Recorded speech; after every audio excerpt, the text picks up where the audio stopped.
Hello students, welcome to the अग्निज online classes. और आज की क्लास में हम आगे बढ़ाएंगे क्लास 12 बिजनेस स्टडीज़ का topic financial management. So students, जैसे कि आप जानते हैं अभी तक हमने फाइनेंशियल प्लानिंग का टॉपिक भी ख़त्म कर लिया है और फाइनेंशियल डिसीजंस तो पहले ही कर लिए थे।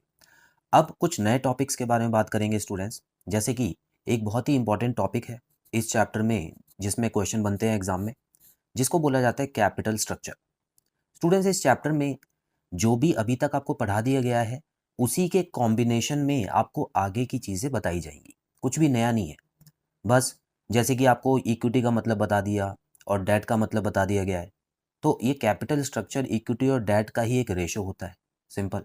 उसके अलावा आगे जाके फाइनेंशियल लेवरेज करके एक टॉपिक आएगा, उसमें भी डेट और इक्विटी का रिलेशन आपको बताया जाएगा। तो कुछ भी नया नहीं बचा है। अब आपको बस जो पहले पढ़ा हुआ है उसका कॉम्बिनेशन ही करना है। ठीक है, चलिए। So capital structure basically students, देखिए कैपिटल क्या होता है। कैपिटल होता है जो कंपनी उधार लेती है मालिक से और अपना बिजनेस चलाती है, यही तो कैपिटल होता है। 11th क्लास में हमने पढ़ा था कि मालिक जो भी पैसा कंपनी को देता है वही कैपिटल कहलाता है। अब यहाँ पे मालिकों की संख्या थोड़ी बढ़ गई है, क्योंकि ये जो कंपनीज है इसमें शेयर होल्डर्स भी हो जाते हैं।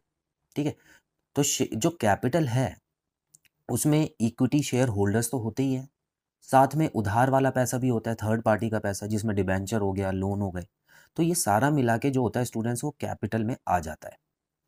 अब ये कैपिटल स्ट्रक्चर मतलब क्या है कि जो कंपनी ने उधार लिया हुआ है पैसा, मालिक का पैसा उसमें से कितना है और थर्ड पार्टी का पैसा उसमें से कितना है, तो वही उन दोनों का कंपैरिजन ही कैपिटल स्ट्रक्चर होता है।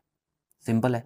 ठीक है, तो इसका मतलब अगर शॉर्ट में मैं आपको बताऊं, तो जितना भी उधार लिया हुआ पैसा है, मतलब थर्ड पार्टी वाला पैसा, इसमें शेयर होल्डर्स नहीं होते हैं, डिबेंचर होल्डर्स होते हैं, बैंक्स हो सकती हैं, लोन्स, क्रेडिटर्स, ये सारे होंगे डेट में।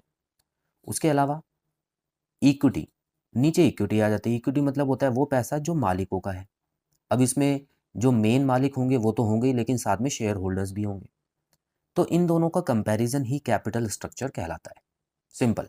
आगे की पूरी क्लास में यही चीज़ मैं आपको बताने वाला हूँ, जो कि आपको पहले से पता है। तो आइए समझते हैं स्टूडेंट्स। तो it refers to the proportion of debt and equity used for financing business operations.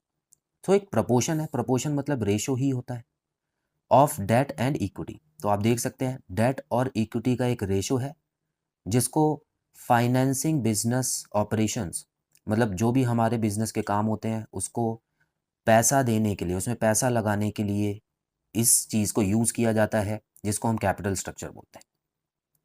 तो आपने जो बिजनेस ऑपरेशन में पैसा लगाया हुआ है, मेन काम में जो पैसा लगाया हुआ है, उसमें से कितना उधार का है, कितना इक्विटी का है, इसी के कंपैरिजन को कैपिटल स्ट्रक्चर बोला जाता है। It involves deciding about how much funds to be raised from each source of finance. तो कैपिटल स्ट्रक्चर में आपको डिसाइड करना होता है कि कौन से सोर्स से कितना पैसा उठाया जाए। अब आपको पता है सोर्स कुछ तरीके के होते हैं, बेसिकली दो तरीके के होते हैं, डेट और इक्विटी, है ना। उसके अलावा रिटेन्ड अर्निंग्स भी होती हैं। तो रिटेन्ड अर्निंग्स जो पैसा सेव किया होता है उसमें आ जाता है, लेकिन फिलहाल कैपिटल स्ट्रक्चर में आपको डेट और इक्विटी ही मान के चलना है। ठीक है, चलिए। अब इसका एक सिंपल सा फॉर्मूला है, कल को 1 मार्क्स में क्वेश्चन आ सकता है कि इसका फॉर्मूला क्या होता है। तो स्टूडेंट्स याद रखिएगा, इसका फॉर्मूला दो तरीके से यूज होता है। पहला है डेट अपॉन इक्विटी। इसमें डेट को इक्विटी से सीधा सीधा कंपेयर किया गया है। ठीक है, और एक और फॉर्मूला है debt upon debt plus equity. अब यहाँ पे देखिए, डेट प्लस इक्विटी मिला के तो पूरा का पूरा कैपिटल ही हो गया। क्लियर है। तो इसका मतलब जब क्वेश्चन में आए कि डेट को पूरी कैपिटल से कंपेयर करना है, तो आपको ये वाला फॉर्मूला यूज कर लेना है। और जब क्वेश्चन में आए कि डेट और इक्विटी ही यूज करना है, तो आपको ये वाला फॉर्मूला यूज करना है। दोनों से ही कैपिटल स्ट्रक्चर का पता लगता है। क्लियर है। ठीक है, तो बस इतना ही टॉपिक था। अब इसके बारे में कुछ इंपॉर्टेंट पॉइंट्स आएंगे, और वो इंपॉर्टेंट पॉइंट्स में कुछ भी नहीं होगा। जो डेट और इक्विटी की कॉस्ट होती है, कौन सा ज़्यादा महंगा होता है और किसको पहले चुनना चाहिए, किसको बाद में चुनना चाहिए, ये सब हम पहले भी पढ़ चुके हैं स्टूडेंट्स। तो आइए एक बार नज़र डाल लेते हैं कुछ इंपॉर्टेंट पॉइंट्स पे। तो अगर आप देखें, यहाँ पर पहला पॉइंट लिखा है, cost of debt is lower than cost of equity. जाहिर सी बात है, जो डेट की कॉस्ट होती है वो हमेशा कम होती है इक्विटी से। ऐसा क्यों? देखिए स्टूडेंट्स, पहली बात तो है कि जो डेट होता है वो फिक्स्ड इंटरेस्ट तो मांगता है, लेकिन जो इंटरेस्ट होता है वो कम होता है। जैसे कि अगर मान लेते हैं कि आपने 1 लाख रुपए डिबेंचर से आपने उठाया और 10% का उनको इंटरेस्ट दे दिया, तो 10% नॉर्मली बिजनेस प्रोफेशन में बहुत कम माना जाता है। ठीक है, आपने 1 साल उस पैसे को यूज़ किया और 10% उनको लौटा दिया। जबकि इक्विटी शेयर में अगर मान लेते हैं आपने इनका पैसा यूज़ करके ज़्यादा प्रॉफिट कमाया, तो वो आपको हो सकता है 20%, 25% या 50% भी देना पड़ सकता है। ठीक है, क्योंकि ये तो मालिक हैं, जितनी शेयर की वैल्यू ऊपर जाएगी उतना ही ये पैसा ज़्यादा लेंगे। तो हमेशा डेट को इक्विटी से सस्ता माना जाता है। ठीक है, एक और चीज़ है स्टूडेंट्स, जो कि आगे की आने वाली क्लास में आप बेहतर समझेंगे जब मैं आपको इसके ऊपर न्यूमेरिकल्स कराऊंगा।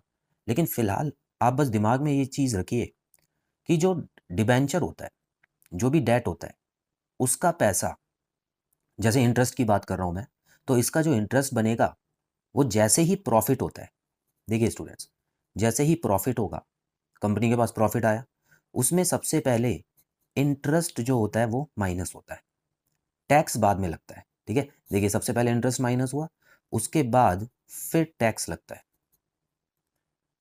और अब शेयर, जो शेयर्स वाले होते हैं, अगर इक्विटी से पैसा उठाएंगे तो क्या होता है, तो प्रॉफिट होगा आपको, तो आपको पहले इस पे, इस प्रॉफिट पे ही टैक्स देना पड़ेगा। तो इसका मतलब देखिए ये प्रॉफिट पे ज़्यादा टैक्स बनेगा नहीं बनेगा, और उसके बाद इक्विटी शेयर वालों को आपको पैसा देना पड़ेगा। तो ऐसे में क्या होता है कि इंटरेस्ट वाला जो अमाउंट है वो आपका कम होता है, जाहिर सी बात है, क्योंकि इंटरेस्ट तो आप कम दे रहे हो ना। तो यहाँ पे आपने थोड़ा पैसा पहले दे दिया, उसके बाद आपको टैक्स दिया आपने। लेकिन यहाँ पर क्या हुआ, ज़्यादा पैसे पे ही जितना प्रॉफिट हुआ था उसी पे आपका टैक्स लग गया है, और फिर आपको इक्विटी शेयर होल्डर्स को आपको डिविडेंड भी देना है, और वो भी हायर परसेंटेज पे। तो जाहिर सी बात है स्टूडेंट्स कि जो डेट है उसकी कॉस्ट कम होगी इक्विटी के हिसाब से। अब आपको क्लियर है? इसके ये क्वेश्चन आपको जब न्यूमेरिकल में समझाया जाएगा तो बहुत अच्छे से समझ आएगा स्टूडेंट्स, जो आने वाली क्लासेस में हम करेंगे। चलिए आगे बढ़ते हैं, पॉइंट नंबर 2 पे चलते हैं स्टूडेंट्स।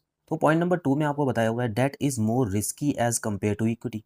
अब यहाँ पे ऊपर वाले पॉइंट का बिल्कुल ऑपोजिट कर दिया है।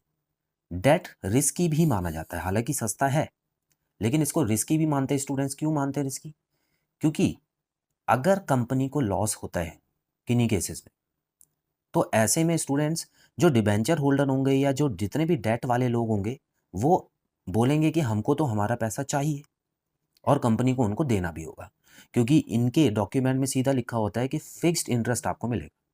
तो कंपनी को प्रॉफिट हो या लॉस हो, इतना पैसा तो देना ही होगा।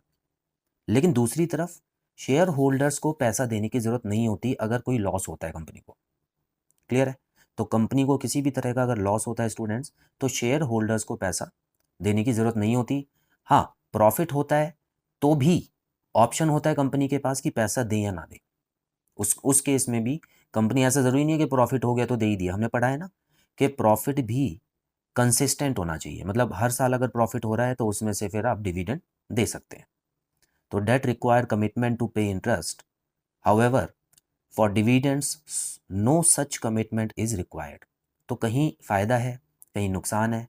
तो हमने चैप्टर की शुरुआत में ही पढ़ा था, फाइनेंस डिसीजन में भी हमको यही सब कंपेयर करना होता है। तो कुछ भी नया नहीं है, वही चीज़ हम बार बार पढ़ रहे हैं। हालांकि टॉपिक जो है अलग अलग नाम से आते हैं स्टूडेंट्स, इसीलिए हमारा पढ़ना भी ज़रूरी है। तो आई होप आपको आज की क्लास का टॉपिक क्लियर है। कैपिटल स्ट्रक्चर, इसमें बस आपको इतना याद रखना है, एक फॉर्मूला होता है, अगर शॉर्ट में बोलूँ, पूरा आपको याद रखने की ज़रूरत नहीं है। Capital structure is equal to debt upon equity, बस इतना याद रखेंगे तो आज की पूरी क्लास का टॉपिक आप वैसे भी कर लेंगे। सो स्टूडेंट्स, आज की क्लास में इतना ही। बहुत जल्द मिलते हैं अगली क्लास में। Bye bye.